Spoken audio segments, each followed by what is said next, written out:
दोस्तों को सीक्रेट बताओ, दोस्तों को सीक्रेट बताओ, दोस्तों को सीक्रेट बताओ, दोस्तों को सीक्रेट बताओ। સાવધાન. શહેર સુરતમાં સામે આવ્યો છે ચોંકાવનારો કિસ્સો. સુરત શહેરના મોટા વરાછા વિસ્તારમાં સત્યમેવ ઇમ્પોર્ટ એક્સપોર્ટ કોચિંગ ક્લાસીસના નામે જેનિસ પોપટભાઈ કાકડિયા તથા તેના સાગરીતો ઇમ્પોર્ટન્ટ એક્સપોર્ટ ક્લાસીસના નામે દુકાન ચલાવી રહ્યા હતા અને નવયુવાનોને તેની જારમાં ફસાવવાનો અને પોતે પૈસા કમાવાનો ગજબનો કીમિયો શોધ્યો હતો. મળતી માહિતી મુજબ સત્યમેવ ક્લાસીસના સંચાલક જેનિશ કાકડિયા તથા તેના સાગરીતો દ્વારા ઇમ્પોર્ટે એક્સપોર્ટ શીખવવાના નામે દુકાન ચાલુ કરીને તેમાં આવતા નવયુવાનને તેની જાળમાં ફસાવીને 20 દિવસના કોર્સના નામે ફીસ ઉઘરાવીને ત્યારબાદ આ વિદ્યાર્થીઓને તેના પૂર્વ આયોજનના ભાગરૂપે શ્રીલંકાના વેપારીના નામે મુલાકાત કરાવડાવીને ઇમ્પોર્ટર તરીકે દર્શાવીને ભોળાભાળા વિદ્યાર્થીઓને લાખો રૂપિયાનું કન્ટેનર લોડ કરાવીને એક્સપોર્ટ કરાવીને તે પેટે હજારો રૂપિયાનું કમિશન મેળવીને ચલાવાતા ગોરખધંધાનો પર્દાફાશ થયો છે.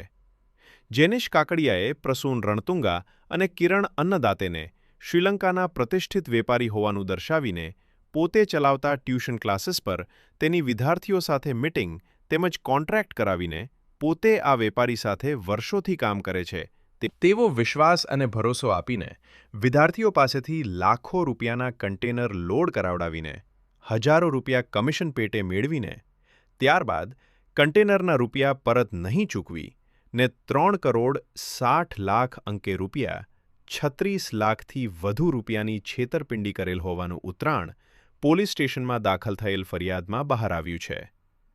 ત્યારે સૂત્રો પાસેથી મળતી માહિતી મુજબ આ કૌભાંડમાં અન્ય આરોપીની સંડોવણી પણ સામે આવી શકે છે અને કૌભાંડના આંકડો કરોડોમાં પહોંચી શકે છે.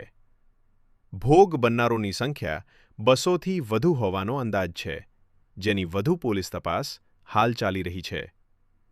પોતાની ધરપકડના ડરથી જેનિશ પોપટ કાકડિયા સુરત કોર્ટમાં આગોતરા જામીન અરજી કરી હતી, જેને ન્યાયના હિતમાં ન્યાયાધીશ A.N. દવેએ નામંજૂર કરી ફગાવી દીધી હતી.